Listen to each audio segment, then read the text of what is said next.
Hello vinyl community, I'm back to do a recent vinyl finds video, and this is almost gonna be all jazz. So yeah, if you don't like jazz, this is not for you, I guess. I've been into a real jazz kick lately, and yeah, just listening to, reading about, absorbing jazz as much as I can. First of all, it's been a month since I did this, and I've been listening to a lot of records since, but I've been in moving from my girlfriend is moving in here into this apartment, and it's been a lot of work with that. But I want to acknowledge some of the people that I've watched. I haven't commented on anyone, but on everyone, but some. Especially Sleep Vinyl, Teddy, amazing videos. If you haven't watched Teddy's channel, but everyone has, but if you haven't, go check him out. A French Radio France does these amazing vinyl related interviews with artists, going through the huge music library in France. Just amazing stuff. Check that out. One is particular with Nanny Sherry, which was for me as a Swede very, very interesting. Also listening to or watched Neil Groove, Derek, Square Flame, Ben. I'm going through my history here. Camp Sound, a lot of Camp Sound. I don't know, maybe 10 or 15 videos of his. Chris Cole, obviously, Zeke. Yeah. And one that I really want to shout out, Chris 4127 Basket. One that I want to shout out is Paul, Brack Dub, that I've been stalking for the last 2 weeks, maybe 3 weeks. I've watched, I think now, all of his videos.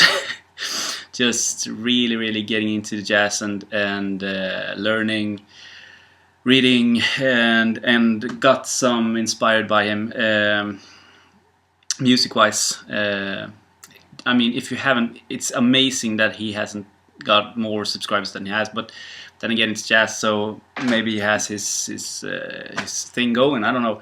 But amazing stuff he's showing, and amazing stuff that he talks about, really educational. Check him out. Yeah, and thank you, Paul, for the comments and the interaction. So I hope you dig this. Some of them are directly influenced by your channel. So let's get this one going. I scored or bought from a seller online a lot of Blue Note records, and they are the French 80s presses. I talked to some guys, and it's like it's the worst press-wise or audiophile-wise. It's the worst ones that you can get, official Blue Note records. But I took a chance. I bought like 12 records, and in my opinion, I've listened to maybe 7 of them. They sound good. There's nothing wrong with them. I've listened to a lot of reissues, jazz reissues, the Jasmine ones on Impulse that did with the Impulse records. That is a lot of shittier. Some of these sounds terrific, so I'm really happy with these. They were all in, and you will see this. I kid you not. They are in mint condition. The seller said that it's from his father's collection. He passed away, and he played them once, taped it, and then used the tapes, and then he didn't touch them for 30 years. So they are like brand spanking new. And the first one is Art Blakey, A Night at Birdland, with Clifford Brown, Lou Johansson, Horace Silver, Curly Russell, and Art Blakey. And Paul did talked about this, or these records. This is volume 2, in one of his earliest updates.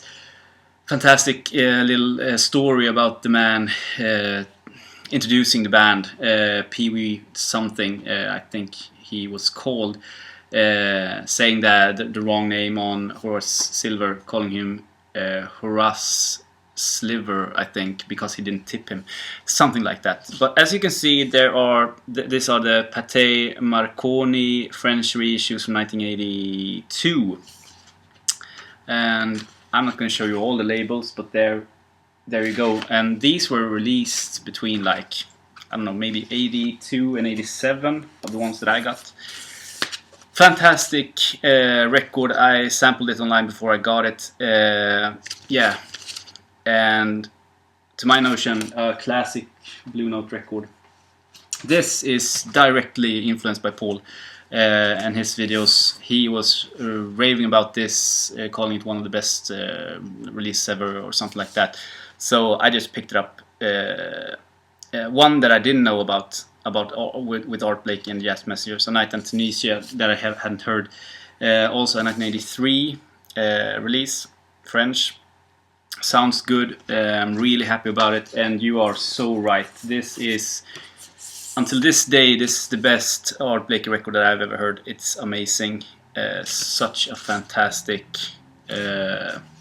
live, I think, recording with Jane Shorter, Lee Morgan, Art Blakey, of course, and Bobby Timmons, that I don't know about. The other ones I know about. Fantastic. Another classic in the Blue Note catalog, and this was in mint plus condition. It's just like, look at this. It isn't even touched. I don't know if he even played this one. It's just, I bought brand new records in the store that has been worse condition than this. And this is 30 years old. Midnight Blue by Kenny Burrell with Stanley Turretin, Major Holley Jr., Bill English, and Ray Barretto. Stanley Turretin I know about, but the other ones no. Once again, fantastic guitar-based jazz blues record. Such a perfect, like, having in the background, cooking, or as we did, listen to it when we were playing board games. Just have it in the background. I played it twice now, and it's just amazing. I'm sorry, this is going to be a long one. I have a huge load of records. I'm really sorry. Hope you dig this. And another one that I bought by the same seller, also Blue Note, is this Bud Powell, The Amazing Bud Powell Volume 1. And I got another Bud Powell, and guess which volume that is, but I haven't played that yet, so you have to wait until the next one. I think this is 1982, also French, and nothing spectacular there. There's the labels, and I don't know, Paul, maybe you can tell me about the labels that they did, because I'm not into so much into the labels. Did they reproduce the original labels with the right addresses, or are they just like smashing the Blue Note logo on there? I mean, how true were they in the reissue process? This also amazing, blew me away. Not the first side. The first side I thought was a little bit dull, because you have 3 versions on Pukuluku, and of course it's very interesting to hear the band play 3 different versions of one song, but if it takes up almost the first side, so after the third take you are a little bit tired of it, or me at least. But you have 2 versions of A Night in Tunisia, and then 4 more songs on the second side, which I thought was brilliant. Really, really good. And this was recorded 49 and 51 with Bud Powell, Curly Russell, and Max Roach, and you have Sonny Rollins, Tommy Potter, and Roy Hines, and Fats Navarro on the earlier recording from 1949. Amazing. Really, really good. Moving on to some Swedish stuff, but still in almost like the jazz or folk prog section. This is one that I haven't heard or even heard about, and it was kind of enjoying, if that's even a word.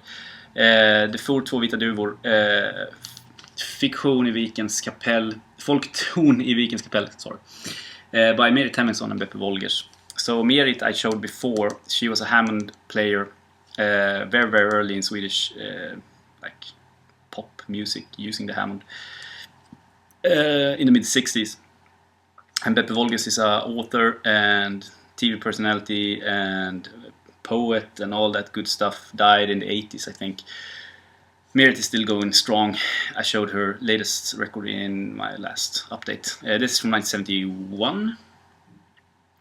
let's say it's from 1971, 2 LP set. But what I can't really get into with this one is Merit's playing and singing is great, but Beppe Wolgers is just talking, doing poems in the background, or even by himself sometimes. There's like 50 songs on here, or small cuts of poems, and you really have to sit down and listen to it and be in the mood for that kind of stuff. Now, Merit's playing is fantastic and really good. So, but I did just listen to 1 LP. I couldn't go through 2 LPs with that kind of stuff. So maybe in the future, we'll see. Bought that for $1, something like that. Okay, the not so much jazz, but one that I've waited for a while, and really happy that I did, or we all did, because it's a really good record. Faith No More's Soul Invictus. Their latest one in like 12 years or 15 years or something like that. Yeah, single episode, but gatefold. And I got a promo poster from the store that they just was going to put up, but gave me instead. So happy with that. I'm gonna put that in the record. Now, Faith No More, one of my favorite 90s bands, with Angel Dust and Fool for a Day, King for a Day, Fool for a Lifetime. It's fantastic records, one of the best. This, I don't know, maybe in the middle of their records, not as good as those two, in my opinion, but enjoyable. And it would be cool to see them live now that they're on tour again, but I don't know if that's gonna happen anytime soon. Yeah, moving back to Blue Note Records. So yeah, here we go. Idle Moments by Grant Green, Joe Henderson, Bobby Hutcherson, Duke Pearson, Bob Cranshaw, and Al Harewood. And it's just Al that I don't know about since before. 4 songs on 2 sides. This is amazing, fantastic, and maybe one of the ones that I've heard from the Blue Note Howl that I like the best. It's just an amazing guitar-driven record, with tenor sax, vibes, guitar, piano, bass, and drums. Fan-freaking-tastic. Yeah, and I have seen the Blue Note documentary that you can catch on YouTube now. I've seen that before, but Paul mentioned it again, showing the DVD in his one of his updates. So I revisited that documentary, and really cool to watch that when you are in the Blue Note bubble, learning again about the names and the artists and the producers and the photographers and the style of the cover art. I mean, it's just fantastic. There's few Blue Note records, in my opinion, that is ugly. Maybe none. But there are uncountable that is just some of the best artworks ever. So yeah, moving on. Once again, a Blue Note. Go by Dexter Gordon. Also one that I really enjoyed. And you have Sonny Clark, Butch Warren, and Billy Higgins on this one. Dexter Gordon on tenor sax, Sonny Clark on piano, Butch Warren on bass, and Billy Higgins on drums. 1983 reissue. Don't know when this was released. 61 maybe. Really enjoyable. And all of these I sampled before, so I knew what I was getting. This guy had a lot of Blue Note records. I couldn't buy them all. I mean, I'm on like everyone, I'm on a budget. But these 12 that I bought was the ones that I really enjoyed the most when I sampled them. Go by Dexter Gordon, really good. One that I bought not from him, but in a store, and this is also a French press. It's maybe in VG Plus and more expensive than the ones that I got from that seller. But one that I listened to in the store that I couldn't pass up was the InnerUrge by Joe Henderson. I don't know, maybe his 5th or 6th release, something like that. Joe Henderson on tenor sax, McCoy Tyner on piano, Bob Crenshaw on bass, and Elvin Jones on drums. What a lineup. and crazy cool looking artwork on that as well. But some ringwear, and yeah, looks and sounds like a used record. And listening to minty Blue Note records and going to this, yeah, great record. And I need more Johansson in my collection. I feel like I need more Henderson in my collection. Looking at Teddy's last video, not the one that he put up like yesterday or today, but last video, he got me ordering this reissue just by talking about it, and I listened to it. I'm still working my way through it. I mean, getting into it. It's a hard one to get into, but really interesting piece of music. Evan Parker, Derek Bailey, and Han Benink, the typography of the lungs. This is avant-garde free jazz at its most vicious, I believe, and this was reissued on Ototoroku Records 2014 and originally released 1970. The original of this goes for a lot of money, and the reissue just cost £15 from the label, so I bought it through England. Got shipped here, so maybe, I don't know, $25 with shipping or something like that. Well worth the money, and check it out. It's fierce, but it's really interesting. Reading about it, listening to it, yeah, getting into the different players. It's like what you hear is what you get. They recorded it chronologically, just went in. I don't think that they rehearsed, they just went with it. And Evan Parker, this was a reason for Evan Parker to play with Derek Bailey and Han Benning that he had heard before. So it's just like the spur of the moment.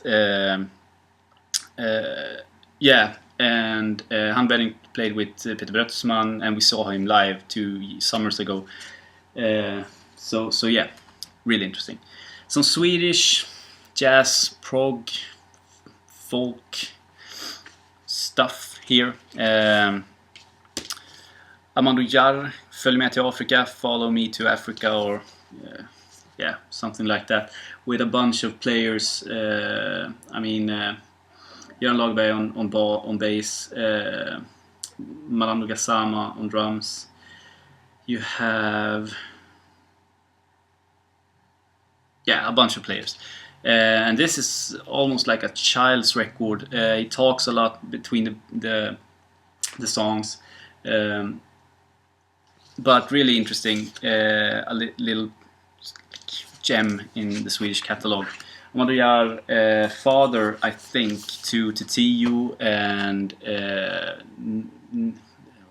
great uncle to Nene Cherry and Eagle Eye Cherry.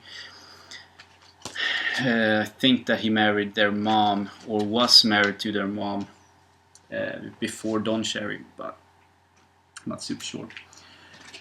Jazz again, I got this for free, thought it was pretty good, so I kept it. The Thomas Crown Affair soundtrack by Michel Legrand, or Michael Legrand, I have no idea. Yeah, good little soft jazz piece, great in the background, awesome artwork, keeper. $1 got this. I mean, I'm not a completist, but when I see bands that I enjoy, I buy records if they cost $1, you know, the deal. And this is Return to Forever by and featuring Shikoria, Where Have I Known You Before, with Alamiola, Shikoria, Stanley Clarke and Lenny White. Great fusion record, a little bit too disco-y for me. Not their best release, but for $1 in pretty good condition. I couldn't pass on that. One that I won't keep is this, and if you don't know about it, I mean, check it out, so you don't buy it. Jan Ackerman and Cas Lux. Jan Ackerman, guitarist for Focus, and I hoped for some really good guitar parts, but this was just I'm gonna throw that away. No one needs to hear that. A record store, they reissue of a record that's really rare in the Swedish jazz catalog. Börje Fredriksson's quartet and quintet with Palle Danielsson, Rolf Eriksson, the guitarist, Albert Heath, Fredrik Norén, Lars Sjösten, and Bobo Stensson. So great setup there, and a fantastic release. I got number 264 out of 500, and I know that Anders got number 1, and that's pretty cool. Oh yes, it is. I don't know if Anders have the first press or the original press of this. Maybe he has. I think he has. Yeah, but really cool. And I really like that they release those kind of records on Record Store Day here in Sweden. I mean, they are not super commercially, doable or whatever you call it. But yeah, nice, like a cultural good thing, cause. I don't know. 21 minutes shit. The Bruford tapes. Got this many months ago. Haven't played it till now. Recording quality is not that good, but you have Bill Bruford, Dave Stewart, Jeff Berlin, and the unknown John Clark on electric guitar. Recorded 1979. Direct to 2-track and mixed for broadcast for the workshop recording studio, something like that. And yeah, music is great. Sound quality not so much. So I don't know how many times I will come back to that record. The Roscoe Mitchell Art Ensemble, Congliptious,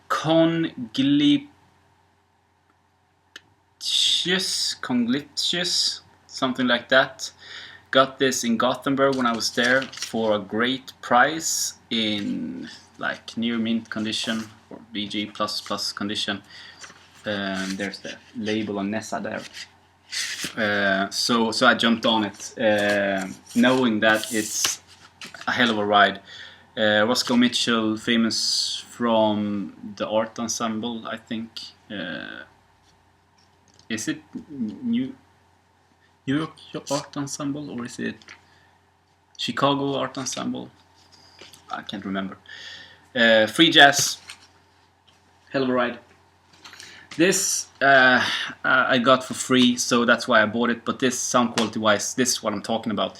Where Blue Note sounds really good, and this does not. Now by Sonny Stitt on Impulse, but from the Jasmine label. And I have a Mingus record from that reissue company. The Mingus. That sounds terrible. I probably won't even play it again because it sounds that terrible. But this was listenable, music-wise, okay, an okay jazz record, and I got it for free. So, okay, when I see actual records, OGs, I pick them up if they are pretty cheap, and this was $5 or $7, something like that. Jack Corsill, Black Suit, I don't know. And what I don't know about that guy, but I know about this guy here, so that's why I didn't hesitate to pick it up without listening to it. Anthony Braxton. So you have Jack and let's see here, Arthur Jones, Anthony Braxton, Burton Green, Beb Guerin, Claude Delclou, and recorded 1969. 2 songs, Black Suit Part 1 and 2, 18 and 13 minutes long. Really cool actual release. Great cover. And I will pick actual records up when I see them for that cheap. And the last one, shit, are you with me? Bought this, I think this is a 3rd press or something in VG, maybe VG Plus on the record, maybe, but for a great price. Mingus, the Black Saint, and the Sinner Lady, one that I wanted for a while. I think I listened to this the first time 10 years ago, something like that. Had it in my car on CD and just blew me away. Been looking for a copy of it since. Just a classic in the jazz catalog and jazz history. I'll give it a new inner sleeve here, or sleeve, plastic sleeve. I don't know. I can't talk. Yeah, a classic. All know about this. All you know about this. That's into jazz. Black Saint and the Sinner Lady. I don't even know what year, but time's up. So, and you have to go, and I have to go.